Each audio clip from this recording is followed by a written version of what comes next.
in a quiet settlement on the outskirts of Kellen Ridge, the kind of place where headlights rarely pass after sunset, lived a young woman named Mira Adisa. She was 23, painfully soft-spoken, and known across the community as a girl who apologized even when nothing was her fault. Her job was simple. She cleaned cabins at the Ridgeview Retreat Center, a secluded, forest-wrapped compound that promised spiritual healing to those who could afford it. But behind those carved wooden gates was a man nobody dared challenge. His name was Elias Crowe, a self-proclaimed healer, a charismatic leader, and a master manipulator cloaked in white robes. To the wealthy, he was a mystical guide. To the desperate, he was salvation. To Mira, he was her employer and her tormentor. Elias made her work twice the hours for half the pay. He mocked her quiet nature in front of guests. He'd tell her, "People like you don't have a voice, Mira. You're background noise." She swallowed those words like stones every single day. But all of that changed the night everything went dark. It was nearly midnight when Elias summoned Mira to Cabin 9, a room nobody ever booked, a room not listed on any guest log. When she arrived, the air was thick with incense and something sharper, something metallic.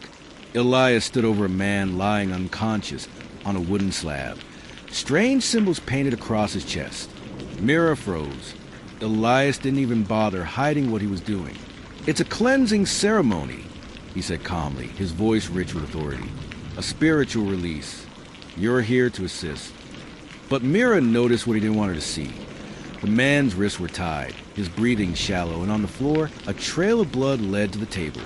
This wasn't healing. This was harm. And Elias's calmness was the most terrifying part. When she hesitated, he leaned close, whispering in her ear, "If anyone asks, you saw nothing. You owe me your loyalty. Without this job, you're nothing. Remember that." His words cut, but Mira nodded, because fear is a powerful leash. The ceremony went on for hours. Elias chanted, carved deeper into the painted symbols, and whispered things Mira hoped she'd never understand. When he finally finished, he ordered her to clean the blood, wipe the walls, burn the cloths. And when the man stopped breathing, Elias didn't flinch. "He's free now," he muttered, "part of the process." Mira left the cabin shaking so violently she couldn't close her fists. She didn't sleep. She didn't speak. She didn't breathe right for days. But she knew one thing.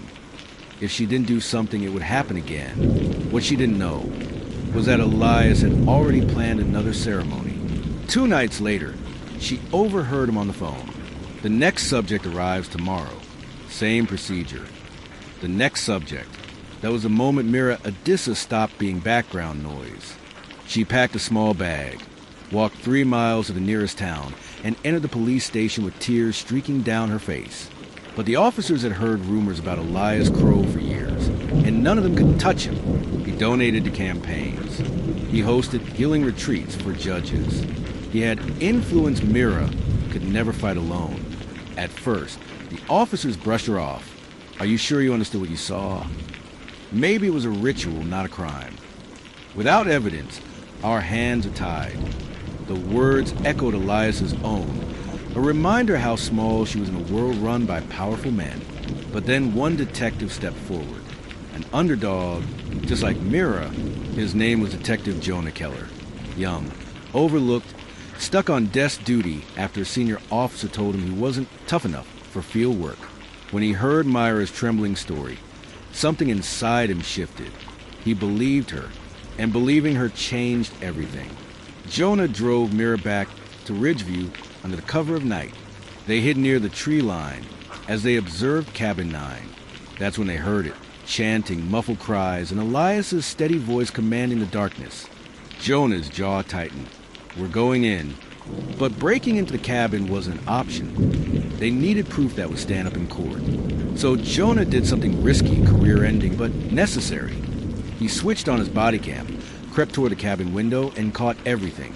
Elias, the bound victim, the symbols, the knife. Every frame was damning. Jonah signaled for backup, and for once, the police didn't hesitate. Within minutes, the forest lit up with flashing blue lights. Officers stormed the cabin while Elias stood in shock, his ritual mid-sentence. "What is this?" Elias demanded. "I am performing a spiritual release." Jonah stepped forward.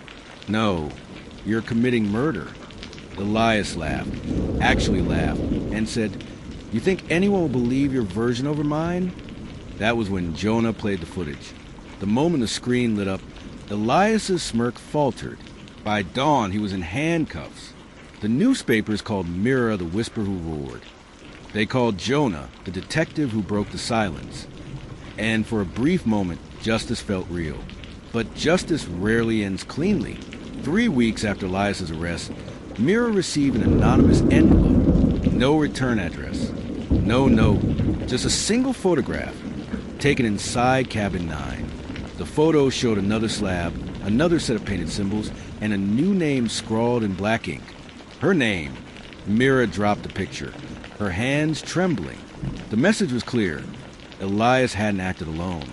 Someone else was still out there, watching, waiting, finishing the work he started. And this time, they wanted her.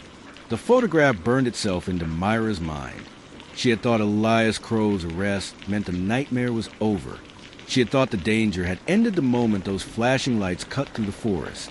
But seeing her own name scrawled across the slab shattered that illusion. Someone else had picked up where he left off. Someone patient. Someone meticulous. Someone who knew her. Detective Jonah Keller refused to let her face this alone. Together, they pored over the evidence from Ridgeview Retreat, examining security logs, guest lists, and financial records. Every angle pointed to a network Mira had never imagined.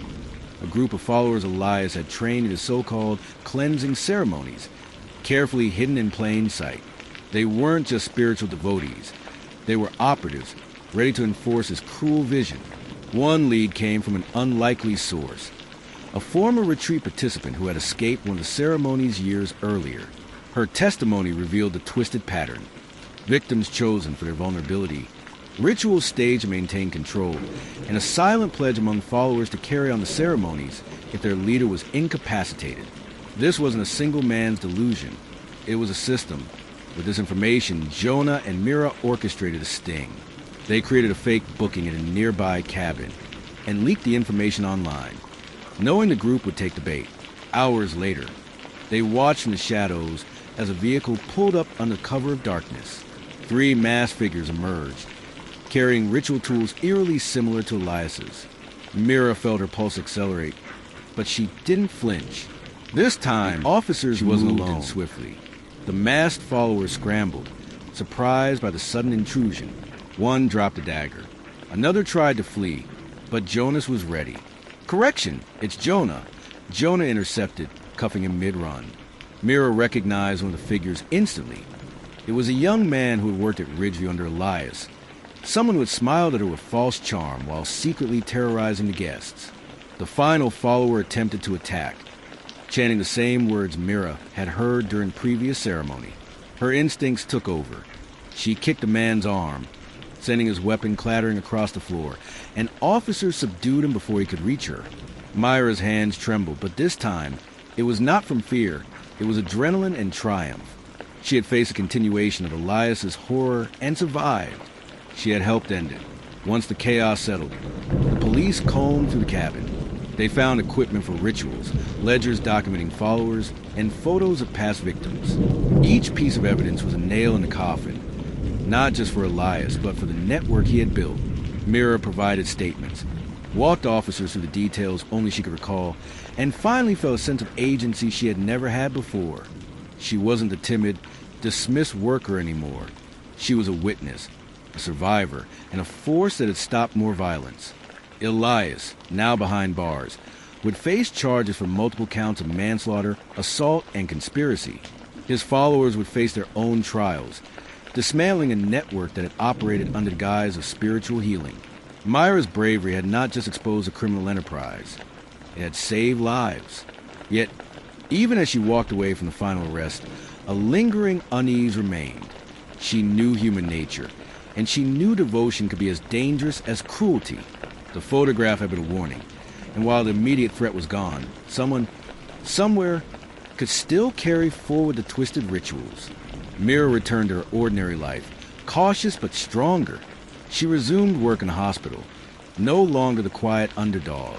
She was respected, even admired, for her courage, and though she found solace in her routine, the memory of that night, of the slabs, the symbols, and the whispered promises of death, never fully left her.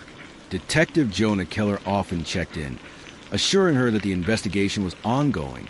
They had unmasked the immediate danger, but he reminded her that vigilance was necessary. Mira nodded, understanding that bravery didn't end when the criminals were arrested.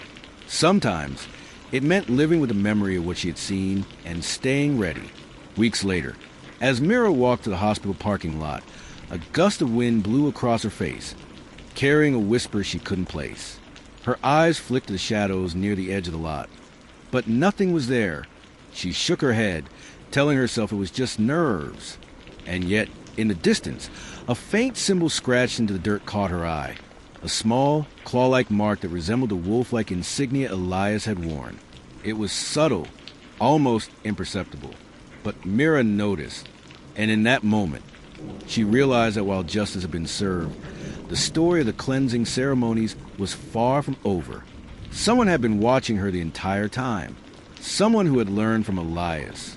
Someone who knew she was a threat. Mira took a deep breath, squared her shoulders, and walked toward the building. She knew she could no longer hide behind fear. She had survived the worst of it, but she understood one chilling truth. Evil rarely dies completely. It only waits for the next opportunity. And the next opportunity was already coming.